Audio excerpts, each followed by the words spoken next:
Welcome to another new episode of Strange Encounters, where we continue to examine the mysterious and unexplained world of alien and UFO encounters.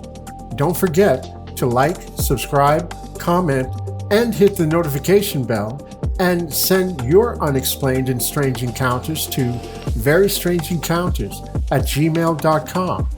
Join us on Reddit at r/verystrangeencounters. You can donate to the channel at buymeacoffee.com or Patreon. The links are below. So, sit back, relax, and prepare to be amazed by the mysteries of the universe on this episode of Strange Encounters.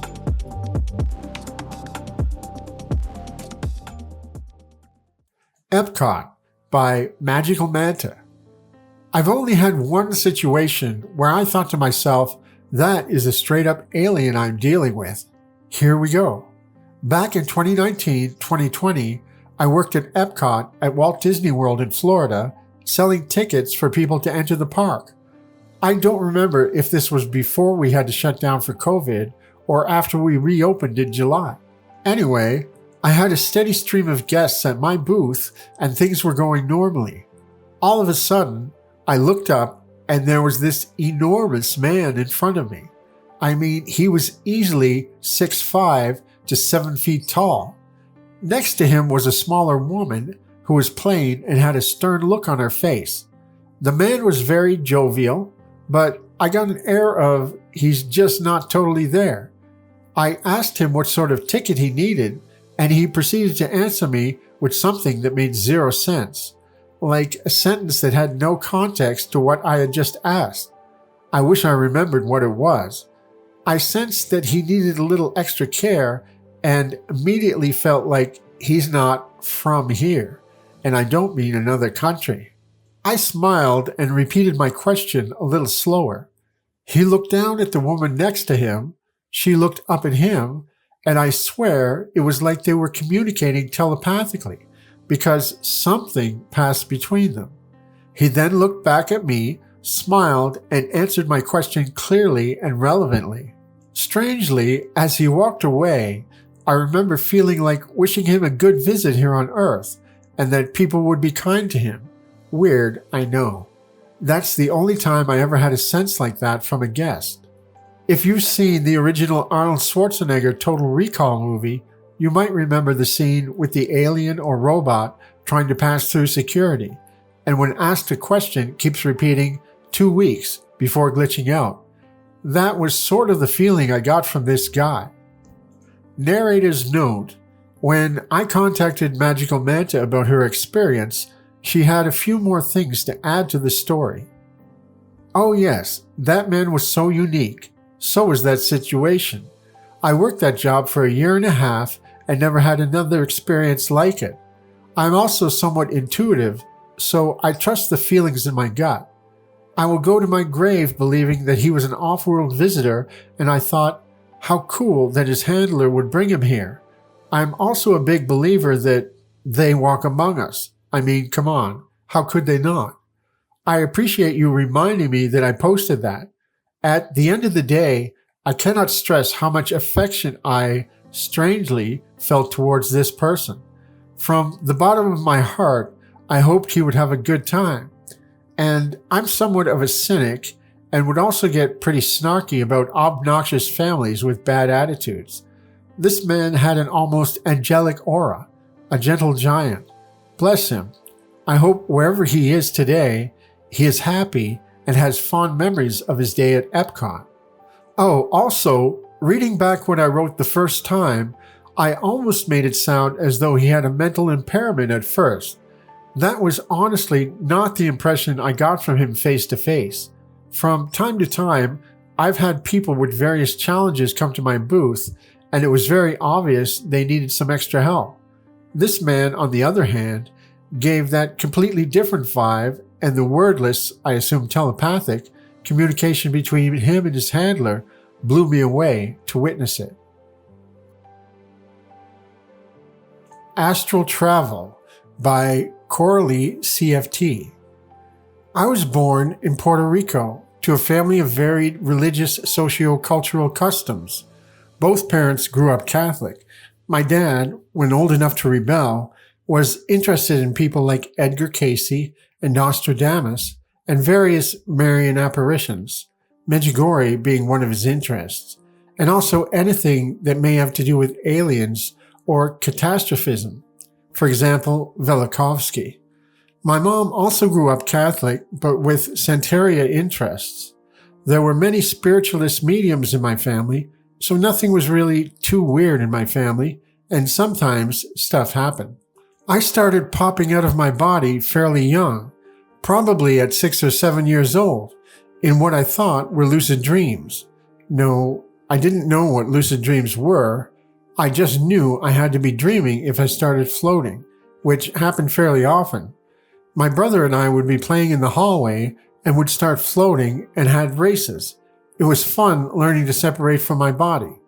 In my youthful state, it was easy. It got more difficult as I grew up.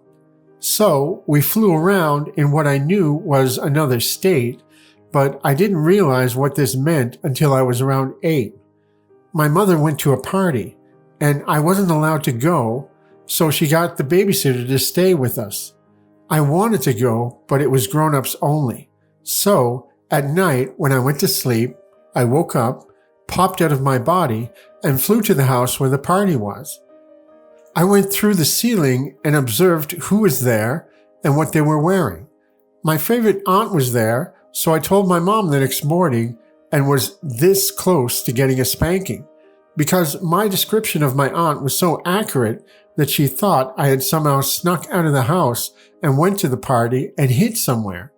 When I realized I was in trouble, I immediately described how I flew through the walls and the ceiling and saw everyone from the ceiling. She then interrogated the babysitter, I can't imagine what she could have said to her, to make sure she was checking us in bed, and was satisfied that I didn't somehow go there, and never said a word about that to me, but went and got a book about out-of-body experiences, which I later read when I was about 11. I don't remember who wrote it, but it was just people telling their stories. There were no techniques. I found it interesting, but at the time, my experiences were spontaneous, and I didn't know how to make them happen. And I had many experiences, all spontaneous and some significant, but it was part of my nightlife and nothing I thought about much. Around my 30s, I read a book by Scott Rogo called Leaving the Body, and for the first time read about techniques, tried some of them, and found it very difficult. So I decided it was better to let them come when they wanted to, and didn't think any more about it. Then at 40, I had my son, and after coming back from the hospital, began to have a few episodes of sleep paralysis. Even though I always had out-of-body experiences, I never had paralysis before, but I knew what they were, and didn't think anything about them until they started getting abductee. In the experiences, I would be abducted by greys and taken to what looked like a spacecraft. Then I'd pass out and come back to my body, sometimes fall into my body. It was distressing because I had never believed in that part of the UFO experience. I had once seen a UFO, nuts and bolts, so I knew they were real, even without knowing exactly what they meant. But the whole abduction thing was terrifying, and it went on for about 3 or 4 years, in clusters, like my OBEs, not that often. I'd forget all about them, and then I'd have a bunch of them in a row. To not have anything happen for many months, this is when I made up my gap in reading about this. I read everything Whitley Strieber wrote, who happened to have been one of my favorite authors up until he started writing about UFO stuff. Then I didn't read anymore. Well, I was about 43 or 44 when I caught up on the material, but some stuff from his website didn't pertain to me. There were no implants or marks, and a few times I knew I was out of body when it happened. Then, listening to interviews Whitley did, I found Robert Bruce, who had gone on his show to talk about the astral abduction experience and something called astral wind.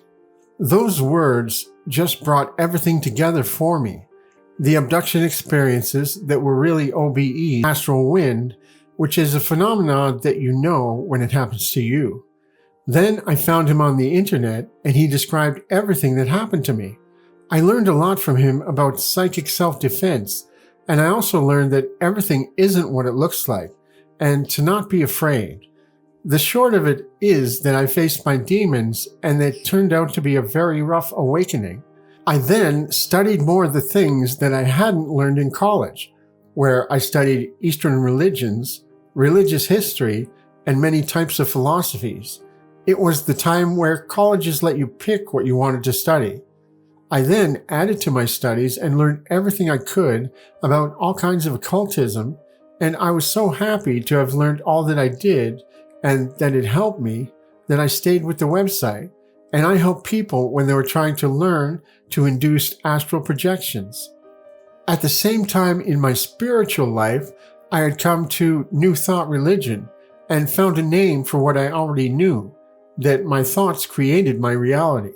Something I learned from my mother at an early age, but didn't know how it worked and how to control it until I joined a New Thought church and learned about denials and affirmations. My spiritual mentor, my minister, taught me how to manifest and how it worked, besides books, and at some point I started writing about it. In 2011, I published a manifestation manual which put together everything I had learned from Reverend Amanda and all the books she had given me to read. I thank her to this day because it's the trust I got that has kept me alive. Eventually, my activities in the forums I was active in got me invited to various Facebook groups, and I discovered Spanish Facebook groups and was dismayed to realize most of the people that came into astral projection did so through cults, and some of these cults were quite harmful. Most of the people I found had left their religions to join cults, and the cults were quite more superstitious than the religions they had left, and I felt that part of my mission was to teach whatever people wanted me to teach them, to answer questions as they are asked, and to disabuse any false beliefs around the experiences as I could. So, I've written more articles about false beliefs as much as techniques on how to do stuff. OBE, lucid dreams, manifesting, and whatever I know about or have learned from others, without the mystification that happens in so many groups. At some point, I stopped working in my jobs and have relied on reality creation to earn my money, finding that every time I try to get a job, something happens that makes me money, and I have taken this to mean that I'm doing what I'm supposed to do and continue to do it. So I write and answer any question I think I know the answer to. One of the things that has bothered me about how many groups operate, pseudo-spiritual groups that is that if someone wants to learn how to do something, they don't just tell them. They use a lot of storytelling to make them feel they don't deserve to learn it until they earn the privilege by doing some ritual or pseudo-religious practice. This is why I do what I do. If someone comes to me with a question and I know the answer, I'll give it to them. I won't try to scare them or try to get them to think like I do because I know that is just manipulation. Oh, I almost forgot. I'm 64 years old. Beings as Cartoon Characters by Tuza Hu. This took place over 60 years ago when I was about 5 years old in southern Ohio on a farm my grandmother owned. It was very much a country area. Gravel roads, no plumbing, a well in the backyard, an outhouse down the hill. We had chickens in the yard, surrounded by cornfields and pastures across the gravel road for dairy cows. One morning, I was on the porch alone. Suddenly, the chickens and rooster cleared the yard fast. Some ran under the house, some into the cornfield about 20 feet from the house. They disappeared fast and were totally silent. Something scared them. Chickens aren't chicken. They will put up a fight with intruders, especially roosters. Something scared the heck out of them. I stayed on the porch looking for what scared them when what looked like a stuffed toy Easter bunny came around the side of the house. Blue with a white tummy, pink inner ears, button eyes, kind of looked used. It walked like if you were playing with a child and holding a toy from behind, wobbling your hand to make the toy look like it was walking. I could see nothing behind the Easter Bunny moving it. I'm staring at it, it's staring at me. It was kind of off-center, leaning towards its left a bit. Little stubby feet and paws like a stuffed animal. Then it started talking without moving its mouth. It wanted me to go with it to play and help it do something. Like an adult playing with a child, moving the stuffed toy and talking for the toy. It kept trying me to go with it around the side of the house. The chickens disappearing so suddenly scared me. The bunny didn't, but I've seen those chickens attack stray dogs and snakes in the yard, pecking the snakes to death, and this bunny was scaring the heck out of them. I probably would have gone with the Easter Bunny, but didn't because of the chicken's reaction. Finally, the bunny was backing away, kind of bouncing like someone was holding it until it was out of sight by the side of the house. I stayed on the porch and swung over the edge of the house to see where the bunny was going. At that time, it had turned around and I saw it from behind. I froze. I clearly saw the back of the stuffed bunny, but behind it was what looked like a four-legged tiny dinosaur. Its head or snout was stuck into the back of the bunny. It was greenish, had spikes down its back and down its tail. The bunny was probably 3 feet tall or a bit more to the top of its ears. The little dinosaur was about 2 to 2.5 feet tall. I ran in the house and told my grandmother. She went outside looking for it, and we never found it. My grandmother, who was born in 1889, told me if anything like that happened again, never go with it. I've thought about it over the years and just left it as a mystery. This fall, I went to the UFO Congress, and at an experiencers meeting, one of the members brought up an experience with the Easter Bunny, trying to get him to go with it. He was also from Ohio. Then another guy in the small group spoke up, and he had a childhood experience with the Easter Bunny, trying to get him to go with it. I attended the MUFON Field Investigator Boot Camp this October, and one of the speakers was a retired ranger from the Sheriff Department on the Navajo Nation. He spoke of several UFO reports he followed up there, where people were driving and either stopped or nearly run off the road by giant 4-foot rabbits. They were only seen when UFO activity was happening. I later asked if I could talk to him about my experience, but time was short and he had to leave. I've heard of accounts where beings, spirits, aliens, whatever, take on the shape of a character that a child would trust to separate it from family or home for who knows what purpose. I've now spoken with 7 people who had a similar experience with the Easter Bunny as I had. Their experiences were more animated than what I saw, but I saw it from behind and the clear detail of it being exactly what you'd imagine a dinosaur to look like. I've had 3 major up-close UFO encounters. One was a craft, the Phoenix Lights. 2 were beings I saw camping in the desert. One of those included underground digging and a truck chase for my life.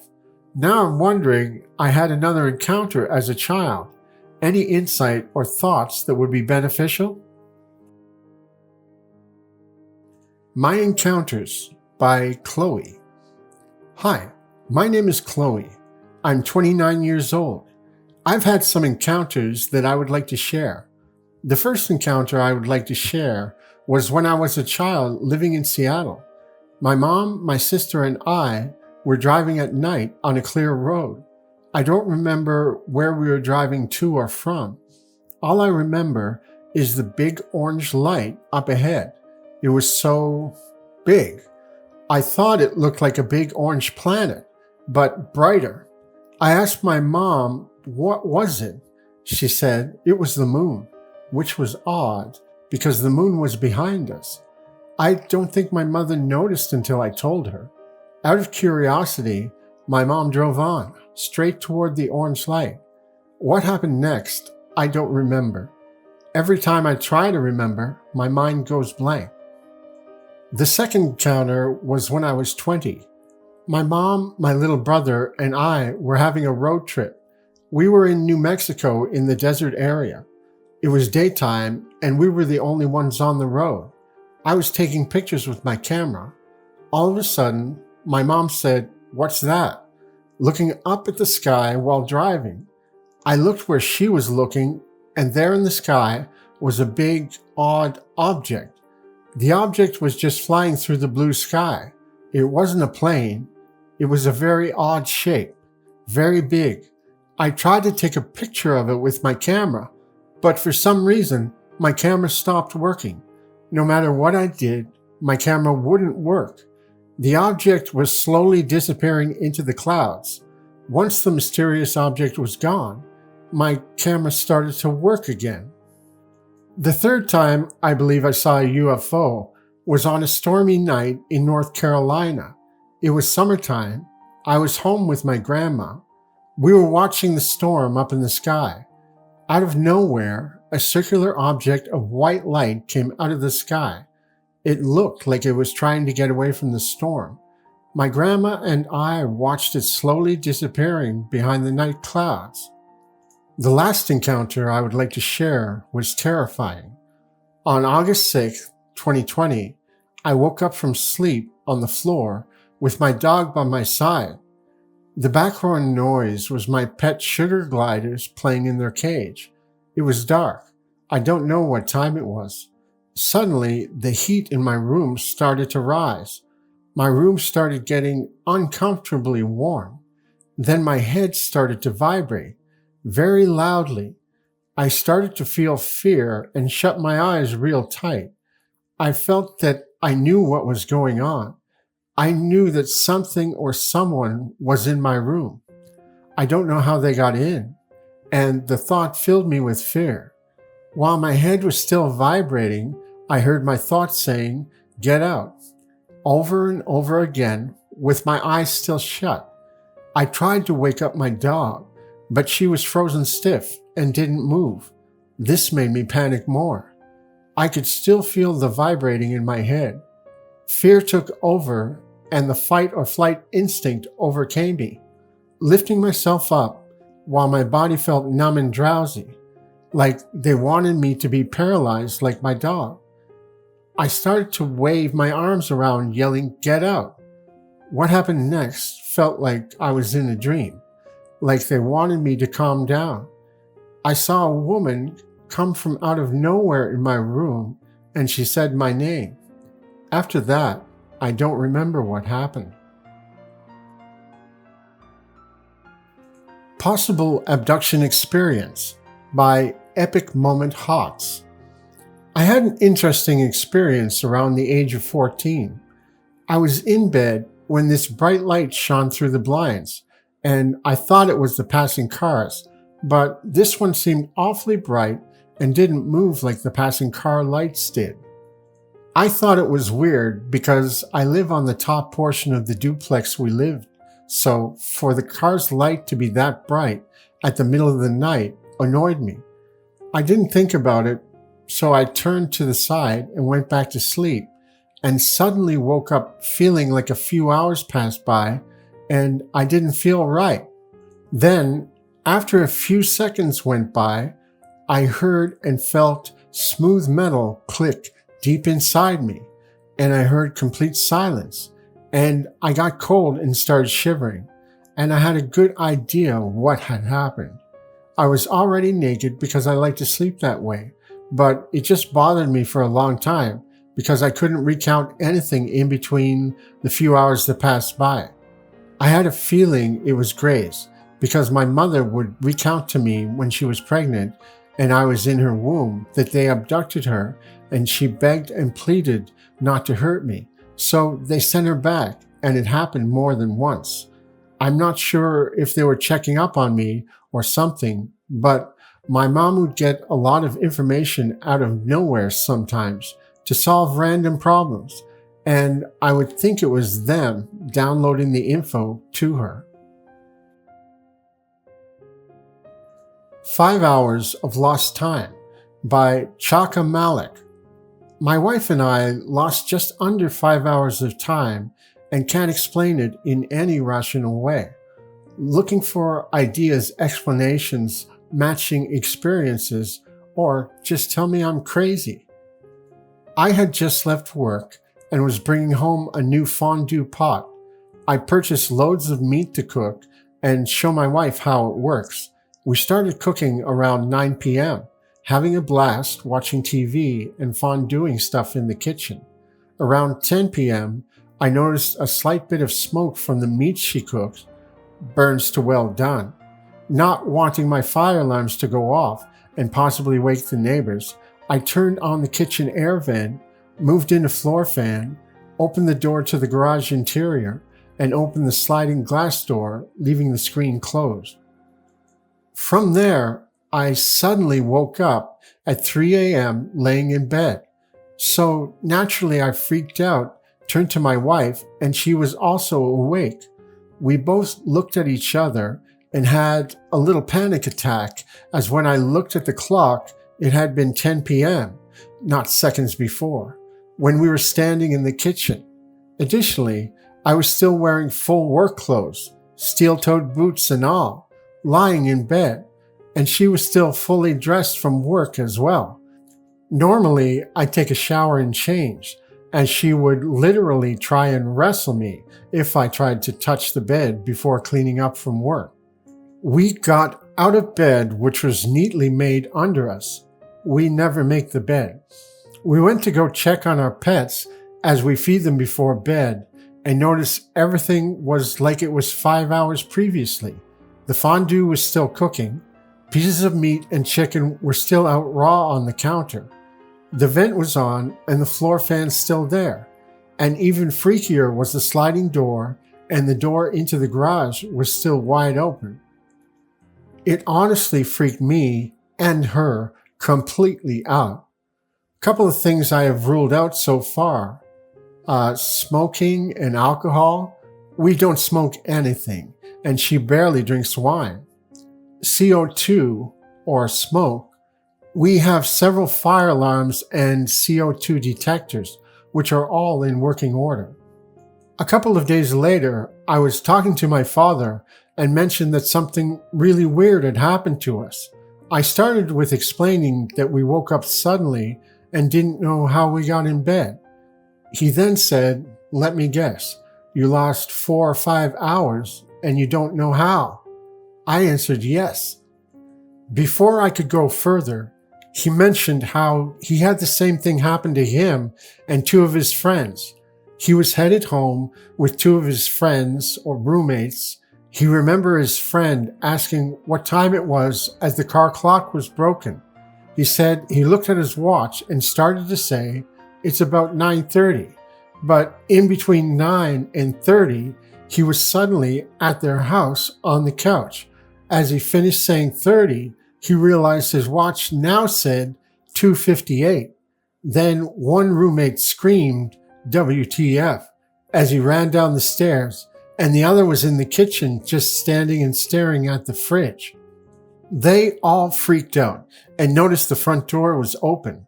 They went to close it when they realized the car was sitting outside and still running with the headlights on.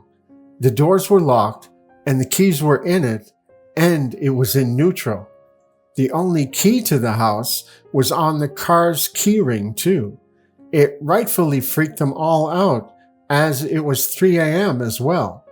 He ruled out alcohol and drugs for himself and his friends, as they didn't drink too often and definitely didn't that night. He said he's just happy they got home somehow, as they were about 5 miles from the house when they had the time loss. Let me know if there are any explanations or similar experiences you guys have had. What I've learned from the Mantis Aliens by Eugenia Lawley. I've been a long hauler here on Reddit, but I have only given a partial account of my experience over the years. So here it is in one place. This is my life story and my experience with these beings, both physical interactions and mainly via lucid dreaming. I mention a few conclusions and opinions derived from these experiences. I might well be wrong about them though. I grew up in Epirus, Greece. I saw a UFO around 1989 at about 7 p.m. as a teenager. I was with my school friend at the time, walking in our small town, and she saw it too. The UFO was silently hovering above my religious studies high school teacher's house. He had a 4-year-old kid at the time. My guess, based on what I now know about them, is that it was there for the kid. After it disappeared from our view, I felt the UFO flying above us, saw it with the corner of my eye. Upon looking directly at it, I couldn't see anything. A bunch of other teenage kids saw the UFO that night too and reported it to the police. I confronted one of the kids a few days later at school. He refused to talk about it. Fast forward to the year 2000. I was living in Guildford, Surrey, UK, working as a programmer. I was renting a room at some lady's house. I was sleeping and the door was locked from the inside. I wake up to at least 2 grays on my bed. When they realized that I was fully awake, one of the 2 used a rod on the back of my head, which put me back to sleep as if nothing was happening. In the morning, I woke up and was sore and in pain. The pain lasted for days. I got PTSD from that experience. It took me months to get over it. Soon after, I started having health problems. My celiac wasn't properly diagnosed for another 10 years after that. The illness eventually left me childless due to various complications from it. Fast forward to May 2013, on my 40th birthday, in the Bay Area in the USA. A friend started talking about DMT, and I wanted to tell him to get off drugs. I was very anti-drug, but I thought, why don't I first research it before I open my mouth and sound like a fool? My research on the topic opened the floodgates of information, and soon after, I was lucid dreaming. I've never taken DMT, by the way. I met my higher self that called herself Heva, and later my spirit guide who called herself Esther. For all I know, they could be the same alien, role-playing for my convenience. It didn't take me too long to figure out that I was dealing with a Mantis alien instead. The first time I met Heva, he had an iPad-like device with all my metrics written in it, from physical to psychological evaluations. When I was trying to take a look at it, 2 voices from invisible people were heard, telling Heva to stop because I might not be ready. Heva said I was ready. From 2013 to 2018, I would suddenly have a whole bunch of lucid dreams, as many as 2 to 3 times a week. These guys opened the floodgates for me. They would put me on various VR tests that aren't dreams, but they score you at the end. They would talk to me about retrocausality and other such things. One time, I refused to play along, and the dream abruptly stopped, and I found myself in the void. 2 higher-ups appear and started to question why I didn't participate. Esther promises me that it would be good for me to do so. I agreed. The dream restarts from the beginning as if it was a computer program. In another lucid dream, Esther was angry at me, showing me on an iPad-like device things I had promised to do but didn't do. She dropped her pretenses and looked like the mantis she is. In fact, in that lucid dream, she hit me near the liver. I felt the pain, and when I awoke, the pain continued.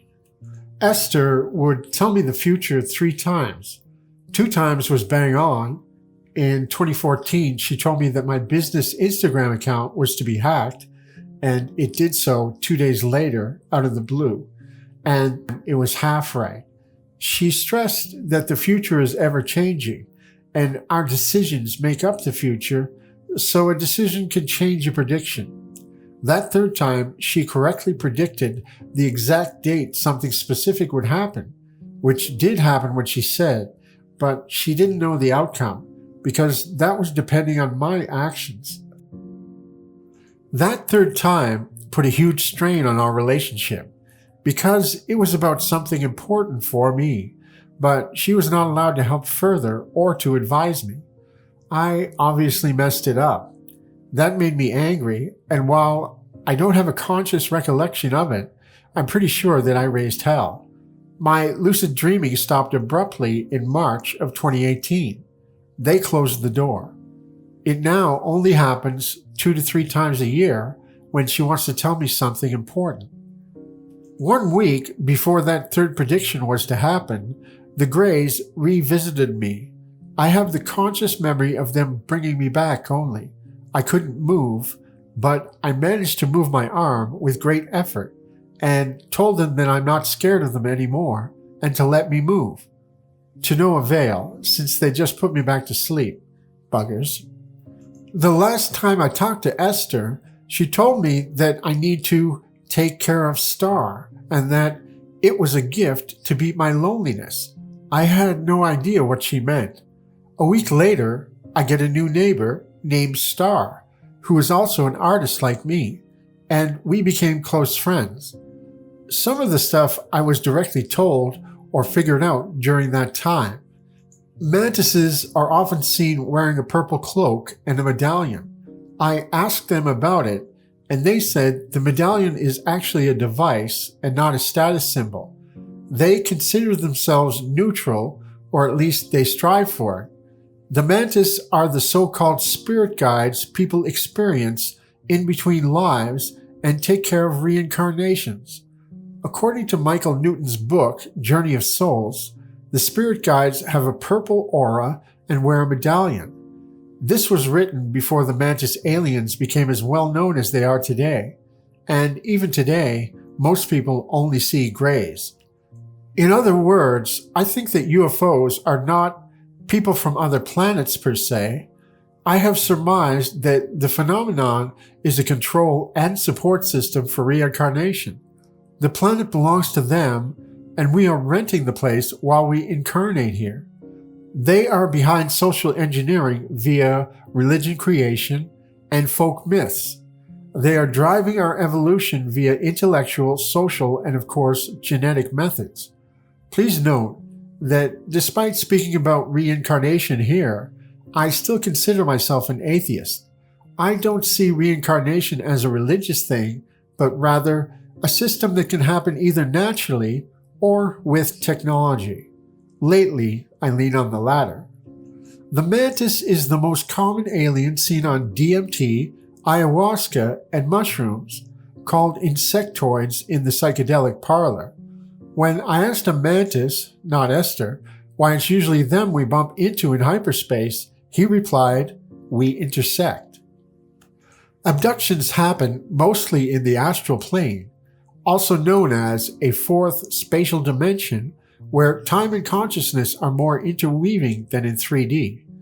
I believe that 100% of humans get abducted over time. Physical abductions are extremely rare, and they are of the well-known genetic kind usually, but the rest of the people are also interacting with aliens. It's just that they don't realize it, because these experiences are masked as dreams. In these interactions, the incarnated person usually undergoes tests or gets advice from their guides. In one of my astral abductions, I was dreaming a normal dream, but a tooth was hurting me in a weird way inside the dream. I managed to wake up inside the dream, only to see a Grey above me drilling. It quickly placed me back to the dream. They basically serve VR experiences while they're doing work on you, in addition to screen memories. Many people have experienced a grid in the sky around the Earth, easily seen under mushrooms or LSD, but some have seen it sober. I experienced it in one of my lucid dreams. I've been told that the grid is artificial and it operates via AI. It has a dual function: to manage humans who might astral project or even lucid dream by mistake, and to stop other races from interfering. The grid is what people on DMT call the waiting room. The AI decides if one is ready to experience hyperspace or not. It is a control system.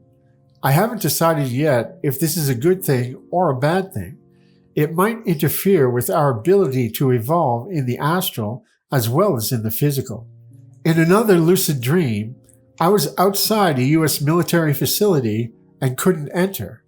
The more I'd push to enter, the more I would be pushed back, gently, as if trying to walk through a sponge.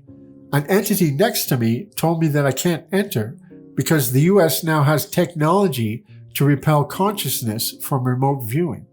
I know that there are a lot of people who say the Greys have no soul, etc., but I'm not sure if that's correct or not. When asked, the Greys have said, "We are you." It is my understanding that the Greys are the next step of human souls in their evolutionary process. Grey artificial clone bodies are powered by souls, not AI. Unless, of course, our souls are just glorified AI too. After we are done incarnating on Earth, then it's our turn to serve the souls that still incarnate. I believe that that's the Grey's function, in service for us, foot soldiers for the Mantis, and the overall system. Why have this whole industrial reincarnation operation going on? Several planets, that is, not just Earth. It is my understanding and my speculation that in the dimension that we and they come from, the fifth dimension, there is no causality. There's no time with before and after. Everything happens at the same time. There is only the eternal now. That's the physics of their dimension. To create change, a future for their dimensional reality, they must create change first in the third and fourth dimensions. The free will changes propagate naturally since we're part of the same universe. Hence the 3D incarnations for humans and the 4D support system, the aliens. Notice how the elders speak to the incarnating souls in near-death experiences or in-between lives hypnosis sessions. You are creator beings, and you have a mission to do on Earth. As for the Mantis, they call our incarnations our duty. In other words, we're agents of change for everyone's benefit. We're workers. The elders set a plan regarding the future they want to experience, and then they send us to realize it. Via it, we evolve. You could call this symbiotic, or you could call this prison. It's probably a point of view. Or this could be way off. I don't know. The end game is something they don't want to share with clarity. Thanks for watching another episode of Strange Encounters. We hope you enjoyed hearing about the mysterious and unexplained stories that we shared today. If you haven't already, please don't forget to hit the like button and subscribe to our channel. By doing so, you'll never miss out on any of our future episodes, and you'll help us continue to bring you more fascinating stories and encounters. We love to hear from our viewers, so send your own experiences with the unknown to our email at verystrangeencounters@gmail.com. You can also join us on Reddit at r/verystrangeencounters. If you enjoyed the video and would like to support us, join our Patreon page or go to buymeacoffee.com, both of which are linked in the video description and in the pinned comment below. Your support really helps this channel continue to bring you new and amazing stories. Thank you again for tuning in to Strange Encounters. We appreciate the support of everyone who listens to the channel. Until next time, take care, stay safe, and watch out for the unknown.